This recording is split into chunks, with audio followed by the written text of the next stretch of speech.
এবার বাড়ি ফেরার পালা। তো বাড়ি ফিরবো, রাত অনেকটাই হয়েছে, এখন প্রায় 10টা সাড়ে 10টা বাজে। তো রাতে খাওয়া দাওয়ার জন্য এখানে ব্যবস্থা হয়েছে একটা রাস্তার ধারে। তো সেটাই তোমাদের সাথে শেয়ার করি, চলো। আমাকে দেখে বুঝতেই পাচ্ছেন ঠান্ডাটা এত পরিমাণে পড়েছে, প্রচুর ঠান্ডা এবারটার দিকটা, প্রচুর ঠান্ডা। ওখানে চলছে আমাদের রান্না বান্না, বাস দাঁড় করিয়ে, আর এখানে সবার একটু নাচ চলছে।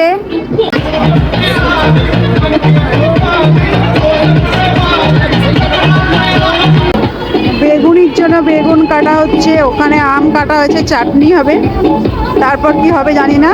তো রান্না হোক, অবশ্যই শেয়ার করবো কি রান্না হয়েছে। তো ঠান্ডায় নাচছে, আর আমরা কি করছি, আমরা এই যে বুড়ি পাখিয়ে বসে আছি। আমাদের অবস্থা দেখতে পাচ্ছেন, আমাদের এত ঠান্ডা লাগছে, আমরা এখানে চুপ করে বসে তাদের নাচ দেখছি আর তারা সেখানে নাচছে।